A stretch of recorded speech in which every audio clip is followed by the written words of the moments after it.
जय हिंद साथियों, आप सभी का आपके अपने YouTube channel Balaji online classes में हार्दिक स्वागत, अभिनंदन। साथियों, आज का जो क्रैश कोर्स हम करने जा रहे हैं वो स्पेशल इंडियन आर्मी के लिए 15 इम्पोर्टेंट जीके के क्वेश्चन है। साथियों, इस बहुत ही इम्पोर्टेंट सेशन के दौरान आपको मैं जीके के ऐसे महत्वपूर्ण क्वेश्चन कराऊंगा अभी जो काफ़ी बार हमारी परीक्षाओं में पूछे गए हैं। साथियों, चाहे आर्मी जीडी की भर्ती हो या आर्मी कलर की भर्ती हो या किसी टेक्निकल पोस्ट की, सभी में ये प्रश्न बहुत ही इम्पोर्टेंट रहते हैं। तो साथियों, आपको वीडियो को पूरा देखना है। यदि वीडियो आपको पसंद आता है तो लाइक करना है और साथियों इस वीडियो को ज़्यादा से ज़्यादा आपको शेयर करना है। और यदि आप हमारे यूट्यूब पर पहली बार है तो चैनल को सब्सक्राइब करना बिल्कुल भी मत भूलना। साथियों, आपका सहयोग रहेगा तो हम आपको जो इंडिया जीके के कॉन्सेप्ट है इसी प्रकार डेली के 15 क्वेश्चन के रूप में आपको पूरा करा दूंगा मैं आपका कोर्स। तो साथियों, चलिए शुरू करते हैं हमारा आज का सेशन।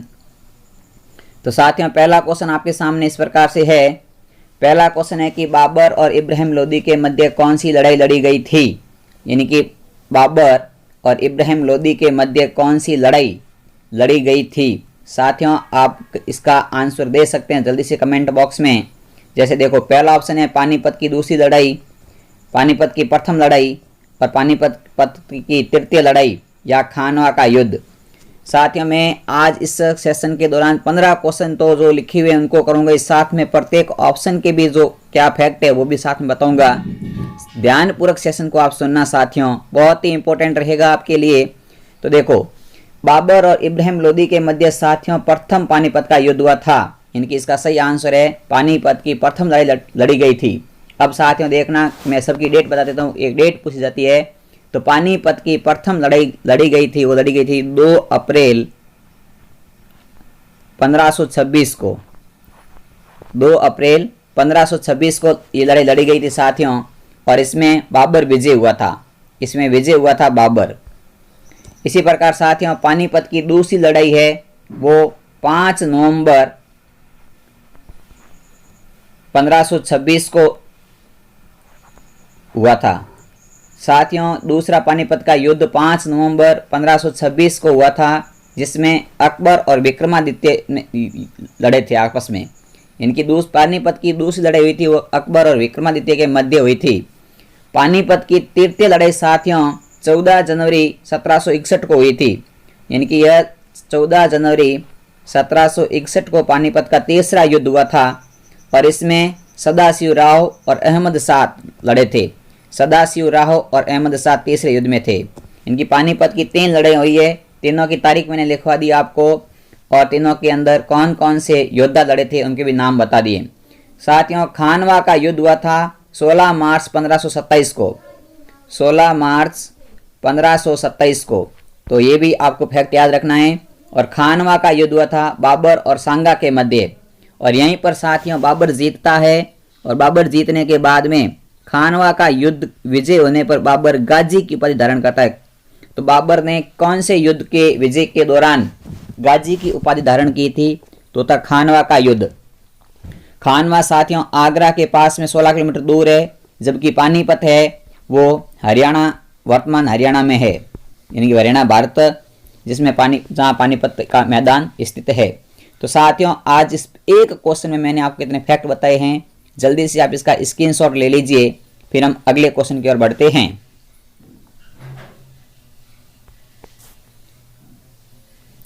साथियों, अगला क्वेश्चन बहुत ही इंपॉर्टेंट क्वेश्चन है, काफी बार एग्जाम में पूछा गया है कि शांति स्वरूप भटनागर पुरस्कार किस क्षेत्र में दिया जाता है। इनकी मेरा एक थोड़ा छूट गया था ये नाम है पुरस्कार का, कि शांति स्वरूप भटनागर पुरस्कार कौन से क्षेत्र में दिया जाता है साथियों। तो इसका सही आंसर आपको बताना है, कमेंट करके जल्दी से बता दीजिए। मात्र 5 सेकंड का आपको समय देते हैं क्योंकि बहुत ही शॉर्ट आंसर है इसका। तो शांति स्वरूप भटनागर पुरस्कार दिया जाता है साथियों विज्ञान के क्षेत्र में दिया जाता है। इसमें साहित्य के क्षेत्र में बहुत सारे पुरस्कार है, तो साथियों इनके लिए फैक्ट हम नहीं बना पाएंगे अभी, तो आपको सिर्फ इतना ही ध्यान रखना था, शांति स्वरूप पुरस्कार विज्ञान के क्षेत्र में दिया जाता है। चलिए साथियों, नेक्स्ट फैक्ट है आपके सामने, तीसरा क्वेश्चन है जो भी आपके बारे में एक बुक के बारे में पूछा जाता है। तो बुक का नाम है कि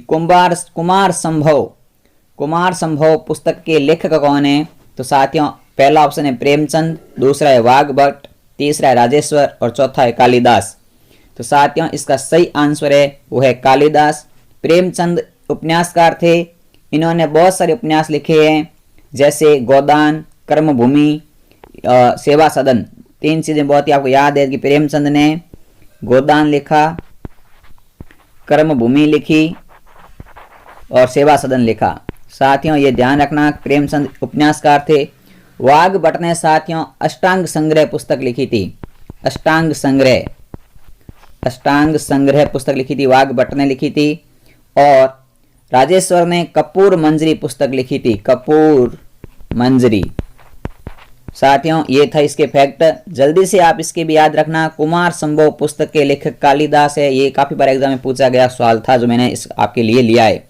और हमेशा आर्मी, जीडी हो, चाहे क्लर्क हो या कोई टेक्निकल पोस्ट का एग्जाम हो, राजस्थान या इंडिया जी के संबंधित इसमें क्वेश्चन आते हैं। साथ साथ में पुस्तक का, पुरस्कार का एक एक क्वेश्चन 100% आपको देखने को मिलता है। चलिए साथियों अगला चौथा क्वेश्चन है कि ओजोन परत का प्रमुख कार्य क्या है? ये साइंस से संबंधित क्वेश्चन हो गया साथियों। मैंने इसमें सारे मिक्सर के क्वेश्चन लिए हैं। तो ओजोन परत का प्रमुख कार्य क्या है?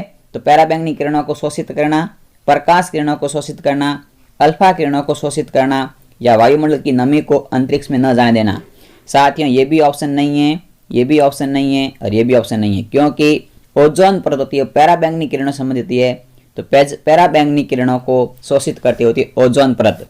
साथियों ओजोन परत होती है, उसका सूत्र होता है O3, ओजोन का सूत्र होता है साथियों O3। चलिए अगला कॉन्सेप्ट क्वेश्चन नंबर 5 पढ़ते हैं। 5 नंबर क्वेश्चन साथियों आपके लिए बहुत ही इंपॉर्टेंट क्वेश्चन है कि विश्व का सबसे बड़ा द्वीप कौन सा है? विश्व का सबसे बड़ा द्वीप साथियों पूछेगा आपको। द्वीप होता है जो चारों तरफ से पानी से घिरा हुआ स्थलीय भाग। तो विश्व का सबसे बड़ा द्वीप होता है साथियों आपका ग्रीनलैंड। बहुत ही इंपॉर्टेंट फैक्ट है साथियों। आज के क्वेश्चन आपके लिए विशेष रूप से मैंने तैयार किए हैं और 100% इन क्वेश्चन को आप एक अपनी फेयर कॉपी में लिखते रहना।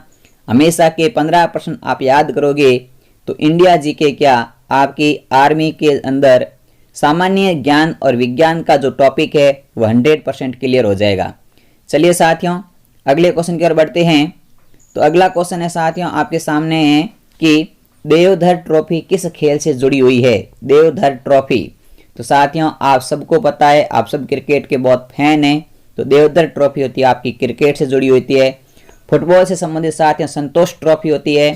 फुटबॉल से संबंधित होती ट्रॉफी होती है, इसका नाम है संतोष ट्रॉफी। और हॉकी आपकी ध्यानचंद ट्रॉफी होती है, वो होती है हॉकी के लिए। और वेट लिफ्टिंग के लिए साथियों ट्रॉफी नहीं है, इसके कप होते हैं जो आगे के फैक्ट में हम पढ़ेंगे। चलिए स्क्रीनशॉट लेना चाहो तो जल्दी से स्क्रीनशॉट ले लीजिए आप साथियों। बार बार कहने की जरूरत नहीं पड़ेगी स्क्रीनशॉट की। जब भी हमारा क्वेश्चन समाप्त हो जाता है तो आप तुरंत स्क्रीनशॉट ले लें। चलिए साथियों अगला क्वेश्चन हमारा है आज का कि करो या मरो का नारा किसने दिया था? साथियों सबको याद है करो या मरो का नारा देने वाले थे वो थे महात्मा गांधी।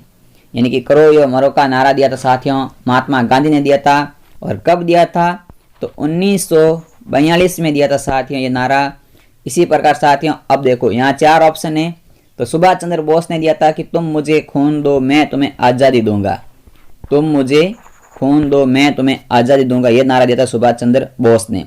भगत सिंह ने नारा दिया था इंकलाब जिंदाबाद। इंकलाब जिंदाबाद का नारा भगत सिंह ने दिया था साथियों। और सरदार वल्लभ भाई पटेल ने कहा था कि अविश्वास भय का कारण होता है।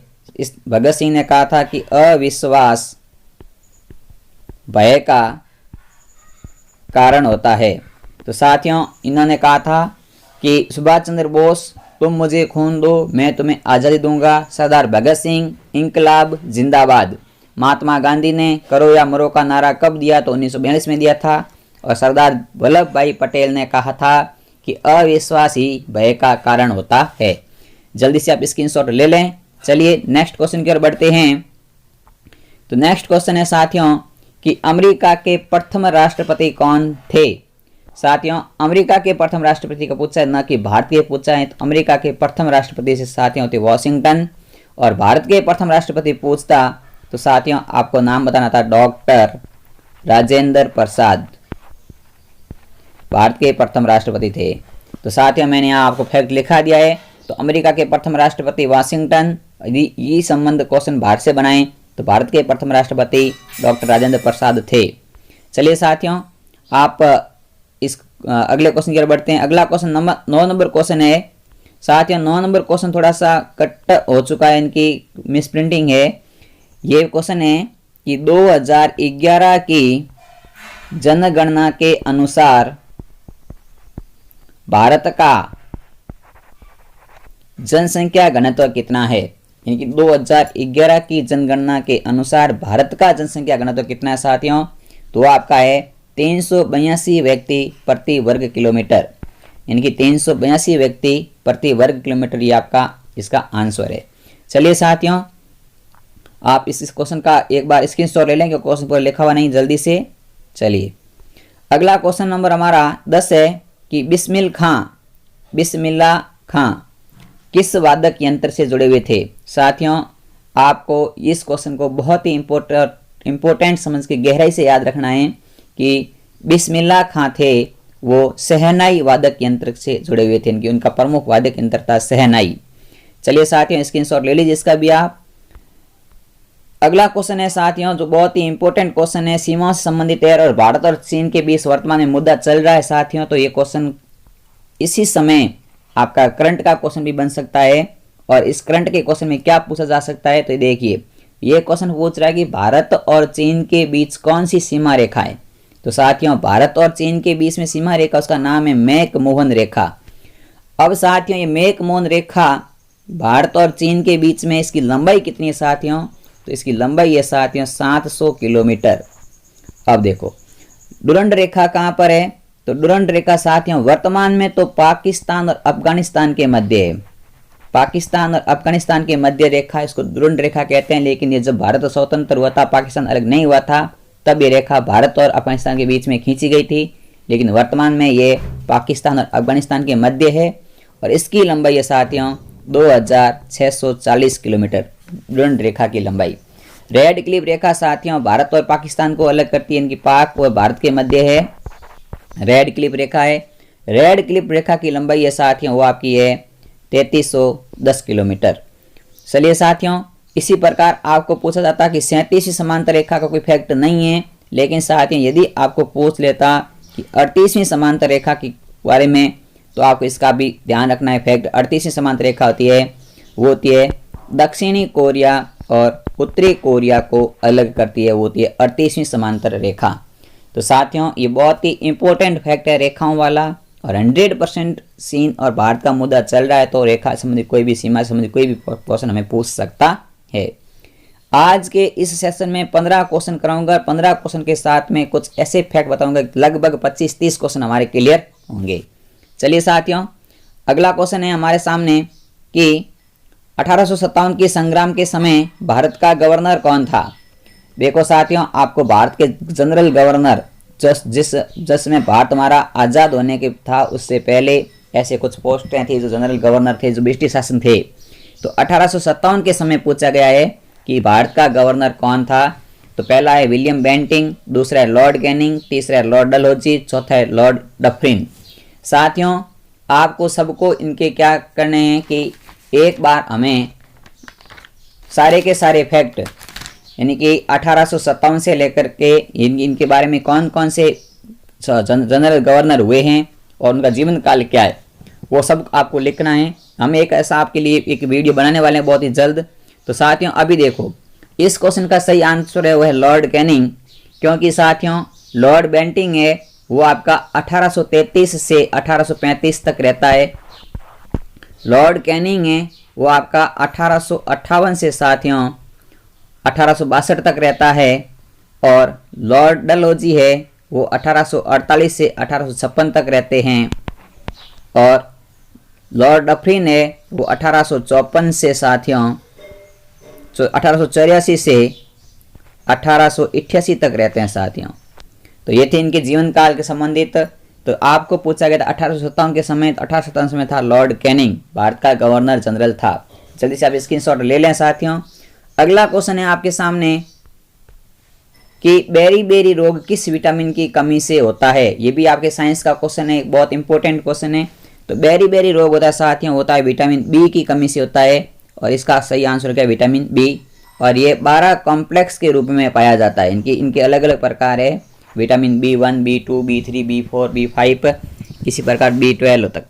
साथियों अब मैं इसके कुछ फैक्ट बता देता हूँ। जैसे आपका पहला क्वेश्चन, एक ऑप्शन है विटामिन ए। विटामिन ए का रासायनिक नाम साथियों काफ़ी बार पूछा जाता है। तो रासायनिक नाम होता है इसका रेटिनॉल, और इससे रोग होता है विटामिन ए से कमी की रोग से होता है रतौंधी। तो साथियों आपका यहाँ 2 फैक्ट याद हो गया। विटामिन ए का रासायनिक नाम रेटिनॉल, रोग होता है रतौंधी। इसी प्रकार विटामिन सी का आपको पूछे साथियों, तो विटामिन सी का होता है आपका एस्कॉर्बिक अम्ल,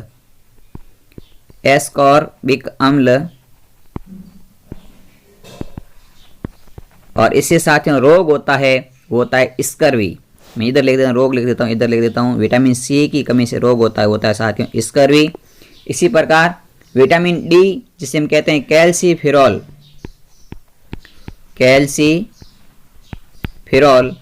और इसकी कमी से रोग होता है साथियों रिकेट्स, जिससे हड्डियां कमजोर हो जाती है, रिकेट्स रोग।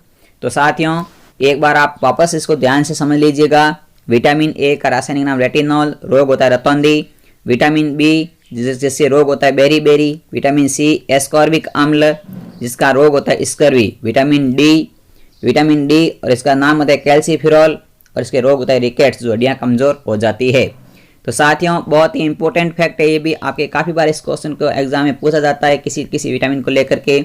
जो साइंस आप पढ़ रहे हैं अजय सर से, उसी में से टॉपिक है ये, लेकिन क्वेश्चन बना है तो मैंने भी यहाँ आपको बता दिया है। चलिए साथियों अगला क्वेश्चन है हमारा, वो है कि भूकंप की तीव्रता किसमें मापी जाती है साथियों। तो आपको सबको पता है कि भूकंप की तीव्रता मापने वाला यंत्र है वो है भूकंप लेखी, जिसका दूसरा नाम होता है सीस्मोग्राफी।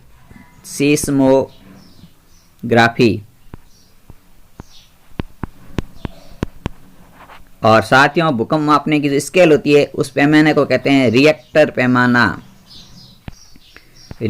पैमाना। तो साथियों आपको याद रखना है कि भूकंप मापने का यंत्र होता है भूकंप लेखी या सीस्मोग्राफी, और स्केल का नाम है रिएक्टर पैमाना। तापमापी में ताप मापते हैं, स्पेक्ट्रोस्कोप में प्रकाश के विकिरणों की गति मापते हैं, विकिरणों का अध्ययन किया जाता है, और दोलनदर्शी, जिसके अंतर्गत प्रकाश के वर्ण विक्षेपण से संबंधित एक यंत्र होता है। तो चलिए साथियों अगला क्वेश्चन, आज का लास्ट क्वेश्चन है, जो बहुत ही एक इम्पोर्टेंट क्वेश्चन है, क्योंकि आपके शॉर्ट फॉर्म पूछी जाती है, लॉन्ग फॉर्म पूछी जाती है। तो यहाँ पूछा गया है कि सीबीआई का मतलब क्या है, इनकी सीबीआई का विस्तारित रूप क्या है या पूर्ण नाम क्या है। तो साथियों सीबीआई का पूर्ण नाम है सेंट्रल ब्यूरो ऑफ इन्वेस्टिगेशन, ये है साथियों इसका आंसर। तो आज का सेशन यहीं पर समाप्त करते हैं साथियों, जल्दी से स्क्रीनशॉट ले लीजिए। चलिए आप सभी का बहुत बहुत धन्यवाद, आपने अब मेरा वीडियो पूरा देखा। यदि आपका कोई सुझाव है तो मुझे कमेंट बॉक्स में ज़रूर देवें, और यदि आज आपका सेशन आज का अच्छा लगा तो लाइक ज़रूर करें। यदि आप YouTube चैनल पर पहली बार है तो सब्सक्राइब अवश्य करें साथियों, सब्सक्राइब करना ना भूलें, और बेल आइकन को प्रेस ज़रूर करें ताकि आने वाला हर वीडियो आपको मिलता रहे। और इस सेशन को ज़्यादा से ज़्यादा शेयर करें, अपने सभी दोस्तों को भेजने का सहयोग करें। धन्यवाद। जय हिंद, जय भारत।